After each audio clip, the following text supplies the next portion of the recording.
Alors, nous voilà, mon Dieu, je ne sais plus parler, en direct pour le live hebdomadaire.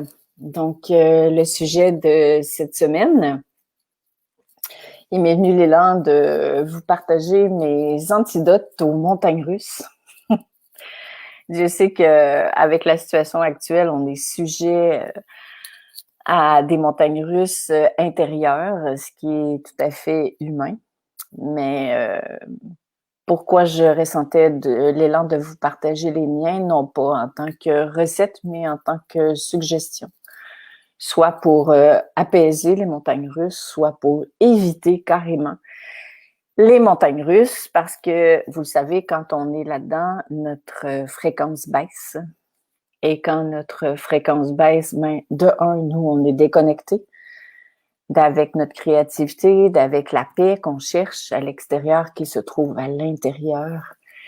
Et aussi, ben évidemment, on contribue pas à l'émergence du nouveau monde parce qu'on se laisse happer par le vieux monde qui est en train de s'en aller. Donc, c'est comme si on part avec le vieux monde. Alors, c'est sûr que on se sent pas très bien. Et puis, en plus, ben, ça nous aide pas puis ça aide personne. Donc, c'est pour ça que très spontanément, je vais vous partager mes trucs à moi. Alors, salut tout le monde qui est là déjà. Ouais, c'est cool. Beaucoup de montagnes russes, ça épuise en effet. Ça tire vers le bas. Et si on pouvait se détacher de notre humain pour nous observer quand on est dans les montagnes russes, on verrait à quel point on est déconnecté, à quel point c'est dense pour nous à l'intérieur de soi. Dense voulant dire lourd pour nous au Québec.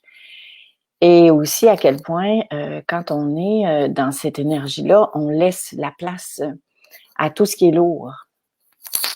Je vous donne des exemples, même pour les êtres qui sont désincarnés, qui sont entre deux plans, donc qui sont comme nous sur Terre, quand on est inconfortable entre deux plans.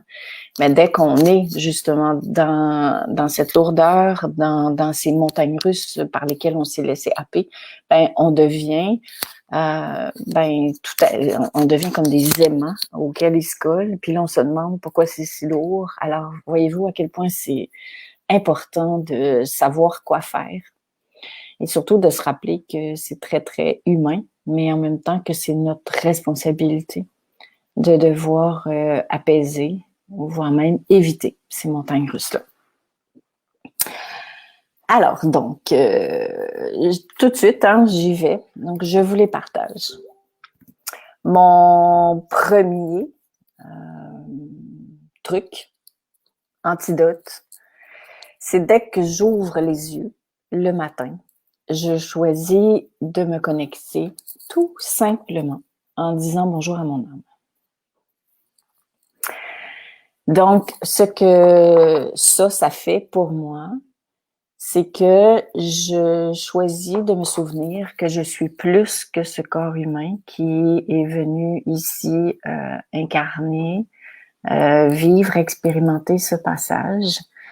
Donc, en disant bonjour à votre âme, si c'est un outil qui vous parle, ça prend 3 secondes.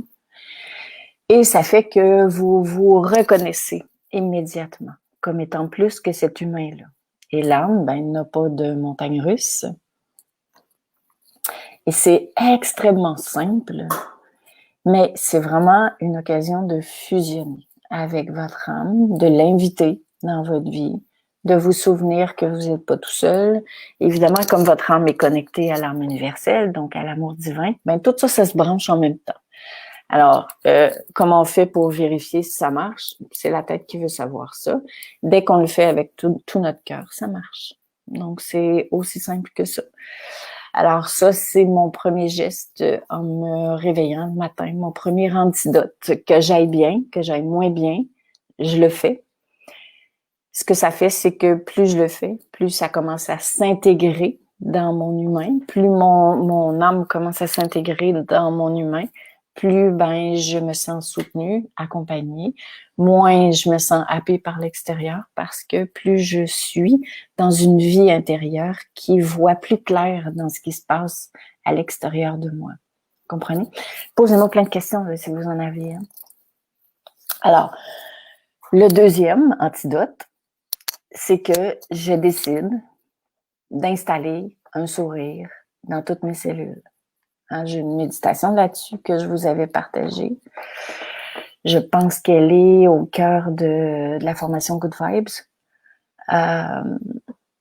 Ça veut dire que je ressens ou je visualise que dans toutes les cellules de mon corps humain, je mets un sourire. Ça ne veut pas dire que je mets un sourire parce que je suis de bonne humeur.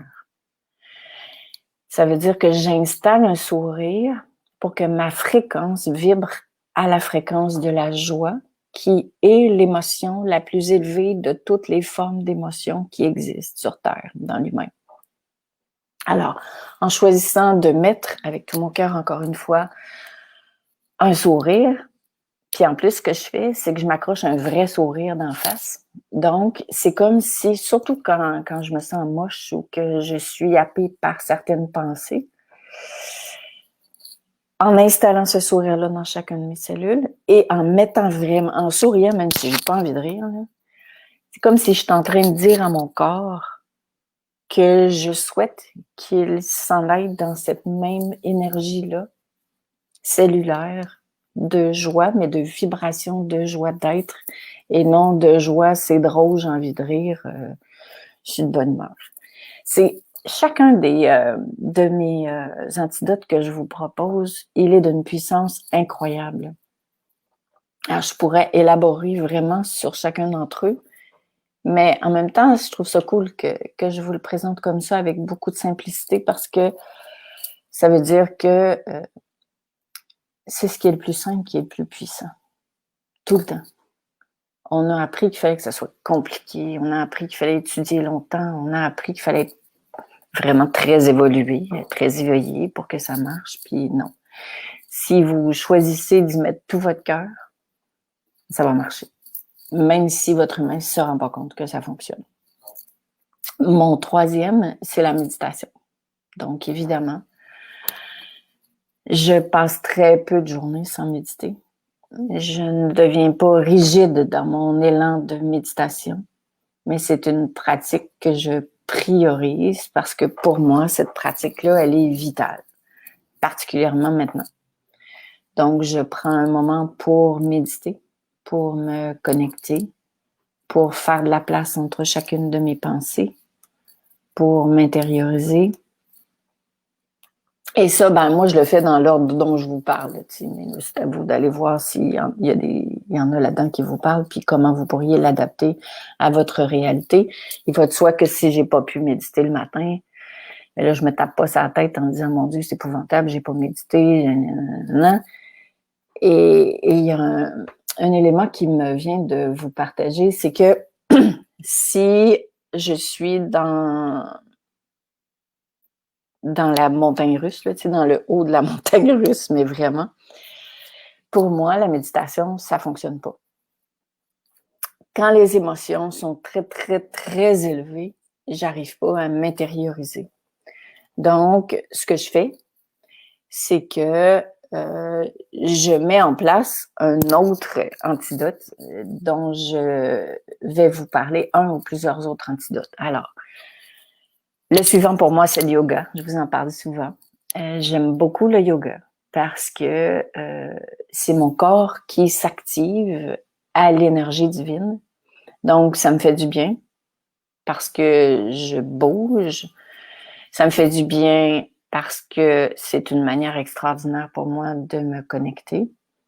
Et un autre élément aussi qu'il faut que je rentre à l'intérieur de toutes ces antidotes-là, c'est que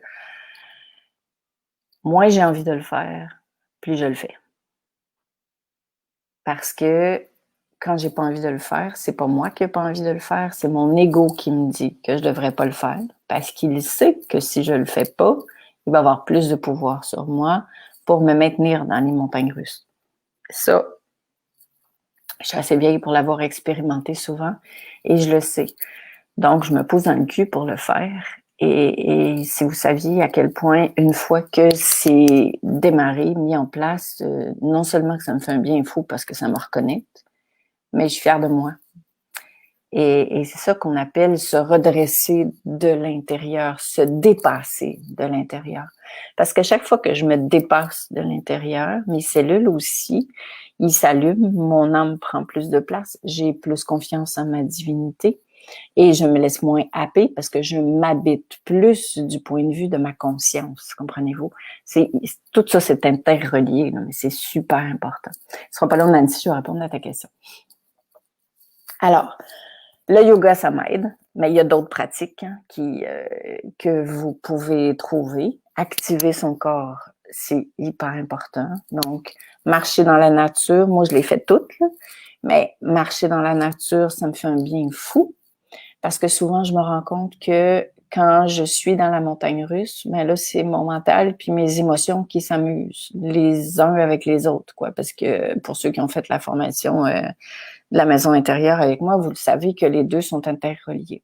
Alors, ils se nourrissent, ils ont du fun ensemble. C'est vraiment comme ils sont dans un terrain de jeu pour enfants. Et plus ils se nourrissent, ben plus je me sens mal, plus je suis dans les montagnes russes et plus c'est difficile de sortir de cette montagne russe. Ça aussi, c'est important que vous le sachiez. C'est que plus vous laissez la montagne russe s'amplifier à l'intérieur de vous, plus ça demande du courage pour pouvoir en sortir. Si vous détectez le départ de la montagne russe, puis vous vous connaissez suffisamment bien, et c'est ça l'avantage d'évoluer puis de bien se connaître, c'est pas de se taper sur la tête parce que vous êtes encore allé là, mais c'est de faire ah oui, ok, là je le sais. C'est comme si vous connaissez votre crescendo, puis vous savez que si vous vous laissez aller dans cette direction-là, ça va vous amener encore plus dans l'inconfort. Donc c'est de décider de ok, à quel moment j'arrête ce cycle-là sans me juger, mais ça s'arrête pas avec la tête. C'est pas il faudrait bien que j'arrête, puis pourquoi je suis comme ça, puis oh mon Dieu, c'est épouvantable, je me laisse tout le temps prendre par ça, puis papa, parce que ça donne rien. C'est votre ego qui est embarqué pour détecter un problème chez vous, et pendant que vous avez un problème, vous êtes encore plus dans la montagne russe, parce que là, vous vous sentez coupable d'être humain. Comprenez-vous comment ça marche? Puis ça, ben, c'est l'enfer, parce que on s'en sort pas parce que ça se promène juste dans la culpabilité d'être un humain, puis d'avoir eu des émotions, puis de ne pas les avoir vues assez rapidement, puis de ne pas être capable d'en sortir, puis de trouver où est-ce qui est le coupable, puis on peut passer notre vie là-dedans, mais ça donne rien. Alors, puis le contact avec la nature aussi, ce que ça fait pour moi, c'est que quand je vais marcher, et je m'impose ça, même s'il faut que je sorte avec mon parapluie, je me mets en action, j'avance vers moi. Donc, ça me permet de dégager ce qui est lourd parce que je bouge mon corps, au même titre que le yoga. Mais dans ce cas-ci, j'ai le contact avec la nature. La nature, ça ancre. Ça me permet de revoir le beau dans la vie, de décider. Et surtout, je suis en mouvement. Et je remarque que mes plus belles inspirations me viennent presque tout le temps quand je suis en train de marcher. Parce que d'être statique, l'inertie, qui, vous le savez, est une tentation qui, pour moi, justement, m'amène dans les montagnes russes. Mais juste le fait d'aller marcher, si ce n'est que 15-20 minutes, j'oxygène mes poumons, ça me fait du bien, je respire plus tranquillement, j'avance dans la vie plutôt que de rester coincée dans cette montagne russe-là. Et puis, ça me fait un bien fou. Alors, avant de vous partager les autres, je vais répondre à la question de Nancy. Quand tu travailles avec une personne négative, c'est dur de garder ta fréquence positive, en effet.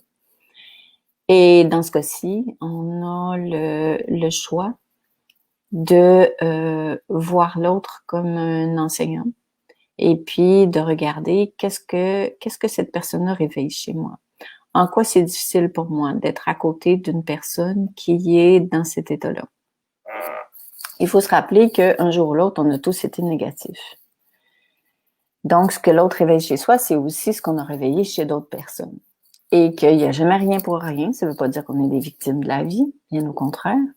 Mais que de voir l'autre comme un enseignant, ce que ça fait, c'est que pendant que je suis en train de regarder ce que l'autre m'enseigne dans cette expérience qui est pour moi un défi, je suis en train de revenir complètement à l'intérieur de moi et je regarde ce que ça réveille chez moi et je choisis de mettre en place un moyen. Ça peut être par exemple de mettre des écouteurs avec de la musique pendant que je travaille pour moins entendre des commentaires, ça peut être d'aller marcher pendant mes pauses, ça peut être de choisir de regarder cette personne-là avec des yeux de compassion, se souvenant que si cette personne-là est comme ça, c'est parce qu'elle est souffrante, donc je n'ai pas à la sauver, mais à partir du moment où je la regarde avec compassion comme un autre humain qui est en train de traverser quelque chose de difficile, si vous avez et si vous êtes présent sur le groupe privé Cœur conscient, Cœur bienveillant, vous savez que la personne capte la manière dont vous la regardez, pas juste physiquement, mais dans ce qu'elle est. Et c'est un moyen aussi de pratiquer cette bienveillance à l'endroit de l'autre. Ça ne veut pas dire d'être d'accord, ça ne veut pas dire qu'on doit se laisser tout dire, qu'on doit se laisser tout faire. Des fois, ça peut être un message que on doit aller ailleurs ou faire autre chose, mais en attendant, c'est vraiment de revenir en soi, d'agir sur soi et de se donner les moyens le plus possible de maintenir cette fréquence-là. Et nécessairement que les autres le ressentent, que vous en soyez conscient ou pas, sauf que les autres ont leur libre arbitre, donc vous n'avez aucun pouvoir d'action sur l'autre. Alors, Corinne se dit, je vais dans l'ascenseur plusieurs fois par jour en ce moment quand je suis dans la montagne russe et je pense à toi. Donc, pour ceux et celles qui ne connaissent pas cet outil-là, ben, l'ascenseur, ça veut tout simplement dire s'imaginer que de ma tête à mon cœur, il y a un ascenseur et j'ai choisi d'entrer dans cet ascenseur-là pour descendre. Alors, c'est un autre antidote que j'ai pas abordé aujourd'hui. Donc, je vais faire le résumé, puis je vais vous partager les derniers. Alors, j'ai dit bonjour à mon âme quand je me réveille. Après ça, j'installe un sourire dans chacune de mes cellules. Après ça, je fais ma méditation. Je le fais dans l'ordre, là, vraiment. Après ça, je fais ma méditation. Ensuite, je fais mon yoga à tous les 2 jours. Marcher avec dans la nature, peu importe le temps où je vais marcher. Et j'essaie de pas me mettre de contraintes. C'est-à-dire que si, bon, moi, j'ai une montagne à côté de moi, mais j'attends pas nécessairement d'être disponible pour aller à la montagne. Donc, je marche dans la rue, je marche sur une petite piste cyclable où il y a des beaux arbres. Plus je me sens lourde, ben, plus je marche dans les sentiers où il y a des arbres, où il y a des fleurs, où il y a des... Et c'est moi qui décide. Il pleut beaucoup pour nous ce temps-ci. Je sors avec mon parapluie, même si c'est moins agréable. Alors, c'est à moi de décider. Et souvenez-vous, moi, j'ai le goût, plus je choisis de le faire, parce que je sais que c'est pas moi qui n'ai pas le goût, c'est mon ego. Alors, les 3 derniers, c'est je surveille mes pensées. Ça, j'ai pas fini de le faire. Je pense que je vais le faire jusqu'à ma dernière respiration. J'essaie en tout cas d'être de plus en plus consciente des pensées qui m'alourdissent, des pensées qui me laissent croire que je ne suis pas suffisante, que j'y arriverai jamais, que je ne suis pas à la hauteur, que c'est trop compliqué, que ça vaut pas la peine, que de toute façon, à quoi ça sert tout ça? Parce que à écouter les nouvelles, ben, on s'en sortira jamais. Bon, ça, c'est pas le genre de pensée que j'ai, mais je vous donne des exemples de pensées qu'on pourrait avoir. Etc., etc. Alors, je suis de plus en plus consciente de mes pensées et je choisis, et vous pouvez le faire, si je peux le faire, vous pouvez le faire, je choisis quelle pensée je nourris. Donc, pour faire ça, ce qui est mon 7e antidote, je choisis de devenir témoin de mes pensées. C'est-à-dire que le plus souvent possible pendant la journée, je me place dans la posture de celui qui observe ce que je suis en train de vivre. Et plus je choisis d'observer mes pensées, d'observer mes émotions, mais quelle est la part de moi qui observe tout ça? C'est la part de moi qui est sage. Donc, c'est mon âme. Alors, ça veut dire que j'invite cette part-là sage. Chaque fois que je deviens témoin, je deviens plus présent. Plus je deviens présent, plus je suis connectée. Plus je suis connectée, moins je me sens seule parce que plus je suis habitée de tout ce que je suis véritablement. Et plus je choisis d'être témoin de ce qui se passe, même si je pleure, je suis témoin de la part de moi qui est en train de pleurer, mais c'est pas tout moi qui est en train de pleurer. Même si je me désespère, je suis témoin de la part de moi qui se désespère. Si je suis victime, je suis témoin de la part de moi qui est victime, puis je me regarde pendant que je suis victime. Une fois que j'ai fini de me regarder, c'est bon, je peux passer à autre chose. Et ce que je voulais dire, c'est que plus je m'exerce à être témoin au quotidien, le plus souvent, le plus longtemps possible, plus je deviens témoin de tout ce qui se passe à l'extérieur de moi. Donc, moi, je me laisse happer. Comprenez-vous que vous ne pouvez pas décider un bon matin que bon, à partir d'aujourd'hui, je vais être témoin de ce qui se passe dans le monde. Tu peux pas faire ça. Parce que si tu n'as pas réveillé le témoin en toi, pour toi, au quotidien, tu peux pas mettre ce témoin-là au service de ce qui se passe dans l'humanité. Parce que tu vas l'observer à partir de tes peurs, parce que tu vas l'observer à partir de tes vieux réflexes, à partir de tes tentations, à partir de ton mental qui pense encore qu'il a préséance sur toi dans ta vie. Donc, le voyez-vous, le hic, c'est que vous pouvez rien voir à l'extérieur que vous n'avez pas transformé à l'intérieur. Donc, dites-vous pas, il faudrait que je me laisse moins toucher par les nouvelles. Premièrement, arrêtez de regarder les nouvelles le plus longtemps possible, s'il vous plaît. Et deuxièmement, exercez-vous à être témoin de vos propres montagnes russes, de votre propre mental, de le repérer, de regarder comment il fonctionne. Et c'est super, super, super important. Jennifer, tu dis, vos 12 méditations gratuites sont excellentes pour éviter les montagnes russes. Oui, c'est vrai, tu as raison. Et c'est intéressant parce que c'est des méditations que j'ai enregistrées, je vous l'ai dit l'autre jour, on dirait que tout ce que j'ai fait dans les 20 dernières années, c'était pour cette période-ci, c'est quand même fucké. Mais oui. Et ce sont des outils qui sont totalement gratuits, mais le gros défi, hein, c'est pas d'avoir des outils, c'est de les mettre en place. Êtes-vous d'accord avec moi? C'est que souvent, j'ai une grosse boîte à outils, mais je les mets pas en place. Je les mets pas en place quand je vais bien, puis je les mets encore moins en place quand je vais pas bien. Donc, le défi, c'est aussi d'être conscient des prétextes que vous vous donnez. J'ai pas assez de temps. OK.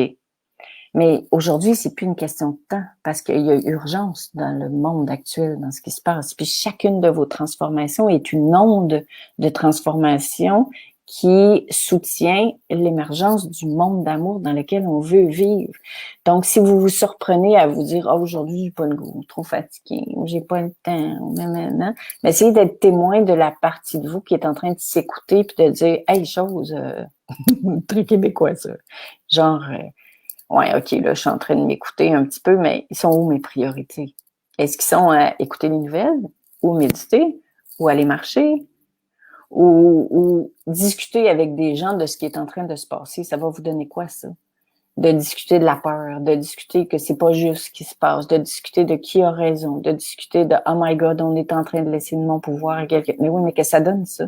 Même si tu en as parlé pendant 1 heure avec des gens, premièrement, tu te sens encore pire qu'avant d'en parler, parce que c'est toutes des gens qui nourrissent ça, toujours bien intentionnés, bien sûr, mais au niveau de votre vibration, vous entrez dans la montagne russe dès que vous entrez dans l'extérieur, parce que tout l'extérieur, c'est un prétexte pour vous amener à vous réunifier de l'intérieur.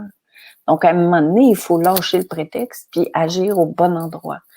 Alors, plus que jamais, le temps est venu de mettre en place tout ce qu'on sait tous les jours, que ça aille bien, que ça aille pas bien, pour justement pouvoir augmenter en fréquence. Et pour moi, en tout cas, le plus gros défi, c'est pas de le savoir, c'est de le faire quand j'ai pas le goût. Et ça, c'est hyper, hyper important. Et le dernier que je voulais vous partager, c'est je choisis de nourrir le beau partout. Partout. Premièrement, le pas beau, je l'écoute plus. Je choisis de ne plus le nourrir ni de m'en nourrir, parce que votre ego peut avoir envie de se nourrir du pas beau pour vous maintenir dans une basse fréquence. Soyez conscient de ça. De grâce, soyez conscient de ça. Toutes ces tentations de l'ego d'avoir envie de parler des affaires négatives. Là. On nourrit le pas beau. On nourrit ce qui est en train de s'en aller. On nourrit le vieux. On nourrit, ça vous garde dans une fréquence très, très basse. Ça ne vous sert absolument rien. Ça sert à rien à l'humanité. Nourrissez le beau. Je vais vous donner un exemple, mais tellement anodin, tellement innocent que vous allez me dire, ça se peut pas. Mais oui, hier, je suis allée marcher. D'ailleurs, il pleuvait. D'ailleurs, avec mon parapluie. D'ailleurs, il faisait frette. Et je me suis en allée dans un petit chemin où il y avait des arbres, puis là, c'est tout beau parce que les feuilles sont rouges, sont en train de tomber. Puis il y avait un arbre où les feuilles étaient à moitié tombées, mais il y a des petits fruits rouges dans l'arbre.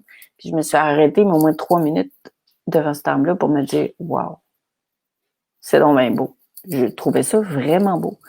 Mais je pense que c'est plus je choisis de voir le beau, non, je pense pas, on vient de me dire « Oui, c'est ça », plus je choisis de voir le beau, plus je vois le beau.